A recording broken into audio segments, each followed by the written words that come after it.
Assalamualaikum warahmatullahi wabarakatuh. Perkenalkan, nama saya Arif Krisdayanto dengan NIM C1C019013. Pada kesempatan kali ini saya ingin menjelaskan mengenai akuntansi syariah, hubungan syariah Islam dan akuntansi, serta perkembangan transaksi syariah. Baik, pokok pembahasannya ada tiga. Yang pertama yaitu pengertian akuntansi syariah. Yang kedua ada hubungan syariah Islam dengan akuntansi syariah. Lalu yang ketiga, perkembangan akuntansi syariah. Kita masuk materi yang pertama, pengertian akuntansi syariah. Menurut American Accounting Association atau AAA, definisi akuntansi Islam adalah proses akuntansi yang memberikan informasi yang sesuai, tidak terbatas pada data keuangan, kepada pemangku kepentingan sesuai entitas yang akan memungkinkan mereka untuk memastikan bahwa entitas mereka terus-menerus beroperasi dalam batas-batas syariat Islam dan memberikan tujuan sosial ekonominya. Lalu perbedaan akuntansi syariah dengan akuntansi konvensional. Ada 5 perbedaan. Yang pertama itu dasar hukumnya. Akuntansi syariah, hukum etika yang bersumber dari Al-Quran dan Sunnah. Sedangkan akuntansi konvensional, hukum berdasar dari hukum bisnis modern. Lalu yang kedua, dasar tindakan akuntansi syariah, keberadaan hukum Allah, keagamaan. Sedangkan akuntansi konvensional, yaitu rasionalisme, ekonomis, sekuler. Lalu tujuan akuntansi syariah yaitu keuntungan yang wajar, sedangkan akuntansi konvensional memaksimalisasikan keuntungannya. Perbedaan yang keempat, orientasi untuk akuntansi syariah kemasyarakatan, sedangkan akuntansi konvensional individual atau kepada pemilik. Lalu yang terakhir, tahapan. Akuntansi syariah dibatasi dan tunduk pada ketentuan syariah, sedangkan akuntansi konvensional tidak dibatasi kecuali pertimbangan ekonomis. Selanjutnya, hubungan syariah Islam dengan akuntansi syariah. Akuntansi dalam bahasa Arab adalah al-muhasabah, berasal dari kata masdar hasaba yuhasbu, yang artinya menghitung atau mengukur.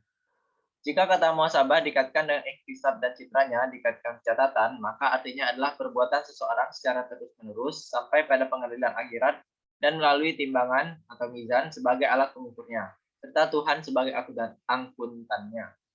Surat Al-Baqarah ayat 282, Allah Subhanahu wa taala memerintahkan untuk melakukan penulisan secara benar atas segala transaksi yang pernah terjadi selama melakukan muamalah.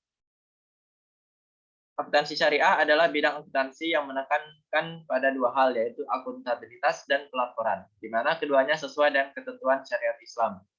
Pertanggungan atas pelaporannya dipertanggungjawabkan kepada Allah Subhanahu wa taala. Suatu bidang akuntansi disandingkan bersama istilah syariah agar sistem yang ada, kegiatannya maupun pelaporan yang ada dapat sesuai dengan syariat Islam yang diajarkan bagi umat muslim, sebab kemaslahatan dapat tercapai.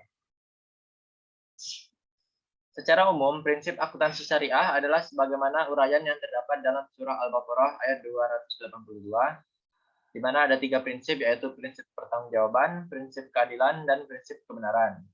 Selain ayat-ayat pada surah Al-Baqarah 282, di Al-Quran juga secara eksplisit menerangkan konsep akuntansi, yaitu pada surah Asy-Syu'ara ayat 181 sampai 184, lalu surah Al-Hujarat ayat 6 dan surah Al-Isra ayat 35.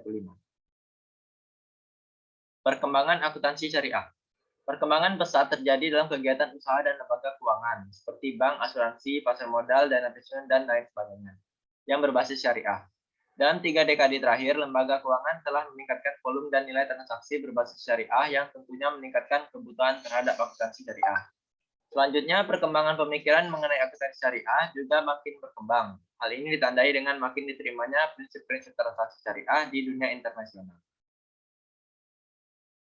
Penerapan transaksi syariah diawali oleh sistem perbankan syariah dan kemudian dilanjutkan dengan sektor lainnya. Sektor syariah yang sedang berkembang adalah transaksi investasi syariah dan sektor keuangan non-bank. Transaksi ini terus mengalami peningkatan diantaranya sebagai berikut. Yang pertama ada obligasi syariah atau sukuk. Yang kedua pasar modal syariah. Yang ketiga perusahaan pembiayaan syariah. Yang keempat lembaga keuangan mikro syariah. Yang kelima dana pensiun syariah. Yang keenam pendanaan proyek syariah. Dan yang ketujuh real estate syariah. Baiklah, sekian yang bisa saya sampaikan. Kurang dan salahnya saya mohon maaf. Sekian. Assalamualaikum warahmatullahi wabarakatuh.